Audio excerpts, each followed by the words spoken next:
दोस्तों नमस्कार। आज की वीडियो मेरी उन बहन भाइयों के लिए है जो गैस की समस्या से परेशान है। तो कृपया मेरी वीडियो को पूरा देखें, ध्यान से सुने और उन पर अमल करें। सबसे पहले हमें क्या समझना है, हमें समझना है कि हमें ये गैस की समस्या पैदा कहाँ से हुई। तो सबसे पहली बात है कि जब भी हम भोजन करते हैं या कोई भी चीज़ खाते हैं, उसके खाते ही तुरंत अगर हमने पानी पी लिया तो क्या हुआ, उसका हमारे शरीर में पाचन नहीं हो पाता।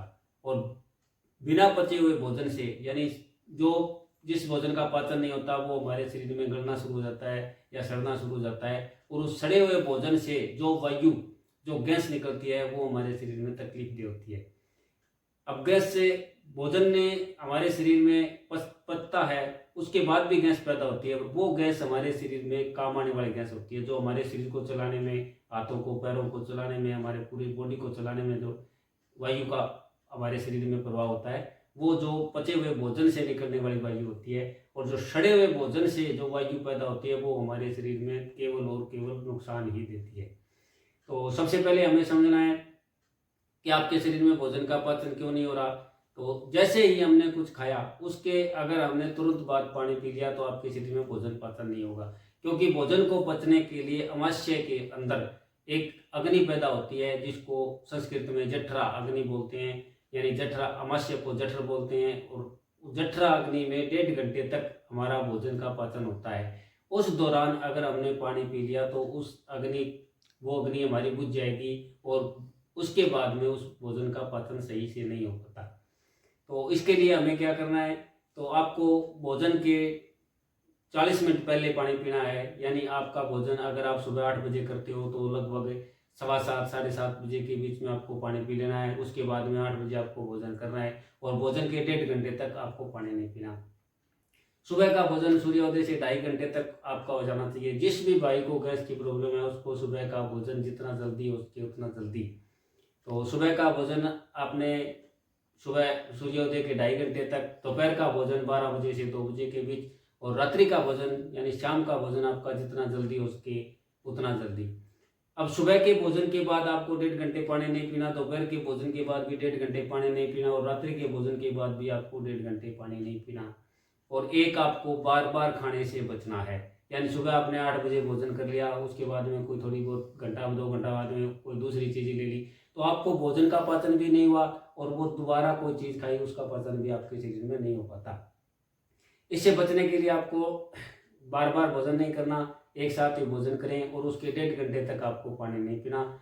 अब पानी नहीं पिए और आपको 1.5 घंटे के दौरान अगर प्यास लग जाए तो क्या करें, तो आयुर्वेद में इसका भी बहुत बड़ा समाधान बताया है। तो सुबह के भोजन के साथ अगर आपको प्यास लगती है तो जूस का सेवन करें। अगर जूस आपके पास मौजूद नहीं है तो हमारे गांव में जो लस्सी होती है वो लस्सी का प्रयोग करें। दोपहर के भोजन के साथ भी आप लस्सी पी सकते हैं, पर रात्रि के भोजन के साथ ऐसा नहीं करना। रात्रि के भोजन के साथ आपको सिर्फ और सिर्फ दूध का ही सेवन करना है। क्यों? क्योंकि सुबह के भोजन के साथ हमारे शरीर में जो क्रिया होती है उसके अंदर जो भोजन पचाने के लिए एंजाइम पैदा होता है वो सिर्फ और सिर्फ फ्रूट को पचाने के यानी फ्रूट और फ्रूट के जूस को पचाने का एंजाइम पैदा होता है। दोपहर के समय हमारे शरीर में भोजन के साथ जो एंजाइम पैदा होता है वो सिर्फ और सिर्फ खट्टी चीज़ों को या लस्सी या दही को पचाने का एंजाइम पैदा होता है। और रात्रि के समय हमारे शरीर में जो एंजाइम पैदा होता है वो सिर्फ और सिर्फ दूध को पचाने के लिए एंजाइम। अगर आपने सुबह दूध पी लिया तो आपके शरीर में दूध का पाचन नहीं होता और उससे हमारे शरीर में गैस पैदा होती है।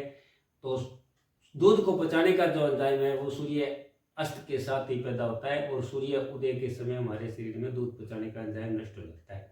तो कृपया करके इन बातों का ध्यान रखें। और दूसरी बात भी, आपको अपने भोजन का समय यानी जिस भी भाई को गैस और तेजाब की प्रॉब्लम है, समस्या है, वो ये सुनिश्चित कर लें कि आपका जो खाने का समय है वो एक निर्धारित करें कि सुबह का आपका खाने का टाइम है। जैसे आप सुबह 8 बजे भोजन करते हैं तो आपको प्रतिदिन 8 बजे ही भोजन करना है। ये नहीं कि एक दिन आपने 8 बजे कर लिया, दूसरे दिन आपने 10 बजे कर लिया, तीसरे दिन आपने 12 बजे कर लिया। नहीं, आपका सुबह का समय निश्चित होना चाहिए। दोपहर का भोजन का समय 12 बजे से 2 बजे बीच बताया है। तो इस दौरान आपको जब भी समय आपका सुनिश्चित कर सकें वो अपना समय एक फिक्स कर लें। यानी आपको 1 बजे भोजन करना है तो 1 बजे ही करना है। उसके बाद में आपको 2 बज गए तो उसके बाद में यानी आप 5-10 मिनट आगे पीछे कर सकते हो, पर ये नहीं कि भी आपने 1 बजे वाला एक दिन 1 बजे कर लिया भोजन, दूसरे दिन आप 3 बजे भोजन करें, और नहीं, इससे भी आपके शरीर में गैस पैदा होती है। और शाम का समय जो भोजन करने का है वो सूर्यास्त से 40 मिनट पहले बताया है, पर आप जितना जल्दी हो सके, यानी इतना मैं मानता हूँ कि आज की इस भागदौड़ की ज़िंदगी में ये इतना संभव नहीं हो सकता, पर आपको जितना जल्दी हो सके इतना जल्दी भोजन करना है। अब ये ध्यान रखना है कि सुबह के भोजन के बाद हो सके तो 20 मिनट आराम करें, दोपहर के भोजन के बाद 20 मिनट आराम करें, और नहीं तो आप भी हार्ड वर्क नहीं करें करीबन आधे घंटे तक, तो इससे आपके शरीर में उसका भोजन का पाचन है वो सही से होता है और आपको गैस की प्रॉब्लम नहीं आएगी। पर रात्रि के भोजन के बाद आपको 20 मिनट तक बैठना नहीं, यानी रात्रि के भोजन के बाद जिस भी भाई को गैस और तेजाब की प्रॉब्लम है या अपच की प्रॉब्लम है, बदहजमी की प्रॉब्लम है, उसको आपको भोजन के तुरंत बाद बैठना नहीं, आपको 20 मिनट तक चलो वॉक 1000 कदम, यानी 1000 कदम आपको बिल्कुल धीरे धीरे कदमों से चलना है, या आप 10 मिनट तक वज्रासन में और 10 मिनट वामासन में लेटें। वज्रासन सभी को मालूम होगा, नहीं तो मैं बता देता हूँ आपको। इस स्थिति में आपको ये दोनों पैरों की अंगूठों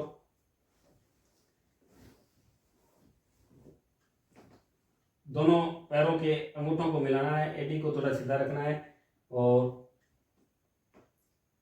दोनों अपने घुटनों को पास में रखना है और इस आसन में आपको बैठना है। ये है वज्रासन में। तो रात्रि के भोजन के बाद अगर आप 20 मिनट चल नहीं सकते तो 10 मिनट इस आसन में और 10 मिनट वाम आसन, यानी विष्णु भगवान की जो स्थिति है सोने की, उस आसन में, यानी आपको बाई करवट लेटना है और अपना हाथ इस प्रकार और घुटने पर घुटना, थोड़े से पैर मुड़े हुए, और इस आसन में आपको लेटना है। तो 10 मिनट आपको वज्रासन में, 10 मिनट वामासन में आप लेट सकते हो। इसके बाद में आपको 2 घंटे तक सोना नहीं, और 2 घंटे से पहले यानी भोजन के 1.5 घंटे बाद आपको पानी पीकर सोना है, जिससे आपको गैस की प्रॉब्लम नहीं आएगी। और अब हमारे जो खान पीन की कुछ घरेलू सब्जियां हैं जिससे हमारे शरीर में वात का प्रकोप बढ़ता है, तो ये वीडियो ज़्यादा लंबी न हो, इसलिए मैं अगली वीडियो में आपको उन सब्जियों के बारे में या कुछ परहेज है उनके बारे में बताऊंगा। तो दोस्तों, मेरी इस वीडियो में जो भी बातें बताई है उनका आप पालन करना, अपने जीवन में धारण करना, ताकि आपको इस समस्या से हमेशा के लिए छुटकारा मिल सके। धन्यवाद।